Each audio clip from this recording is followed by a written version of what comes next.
નમસ્કાર, આપ જોઈ રહ્યા છો ન્યૂઝ રૂમ અને આપની સાથે હું છું ભાવિક। સમાચાર એ ચૈતર વસાવાને લઈને સામે આવી રહ્યા છે કે જ્યાં એમની મુશ્કેલીમાં જે સતત વધારો થઈ રહ્યો હતો તે મુશ્કેલી વચ્ચે ચૈતર વસાવાને લઈ સૌથી મોટા સમાચાર, રાહતના સમાચાર ચૈતર વસાવાને લઈને સામે આવી રહ્યા છે કે જ્યાં ચૈતર વસાવાના જામીન મંજૂર થયા હોવાના સમાચાર જે છે તે અત્યારે મળી રહ્યા છે। ડેડિયાપાડામાં એટીવીટીની બેઠકમાં એ બબાલ થઈ હતી। એ બબાલ બાદ એમના ઉપર ફરિયાદ દાખલ કરવામાં આવી હતી। ચૈતર વસાવાના શરતી જામીન મંજૂર। 5 જુલાઈથી સતત ચૈતર વસાવા વડોદરા જેલની અંદર બંધ જોવા મળ્યા હતા। માત્ર ને માત્ર વિધાનસભા સત્ર દરમિયાન એ ચૈતર વસાવા જે છે તે બહાર આવ્યા હતા। 3 દિવસના એમને શરતી જામીન મળ્યા હતા। ડેડિયાપાડામાં એટીવીટીની એ બેઠકમાં બબાલ થઈ હતી। બબાલ બાદ તેમના પર ફરિયાદ નોંધાઈ। આ ફરિયાદ બાદ તેમને એ જેલમાં રહેવાનો વારો આવ્યો હતો। બબાલ બાદ મામલો ઉશ્કેરાતા ધરપકડ કરવામાં આવી હતી ચૈતર વસાવાની। ચૈતર વસાવાની ધરપકડ બાદ એ મામલો જે છે તે ગરમાયો હોવાના સમાચાર મળ્યા હતા।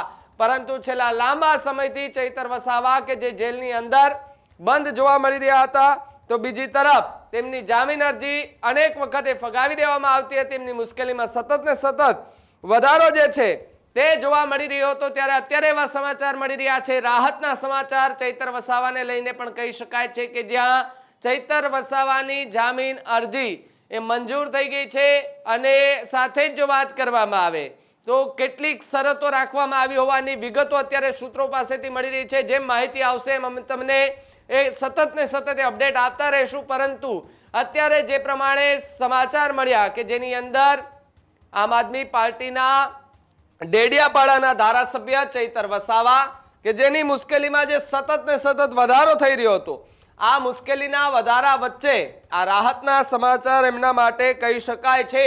કારણ કે ચૈતર વસાવાની મુશ્કેલી જે વધતી હતી તેમાં હવે ઘટાડો થયો છે અને ક્યાંક રાહત થઈ છે।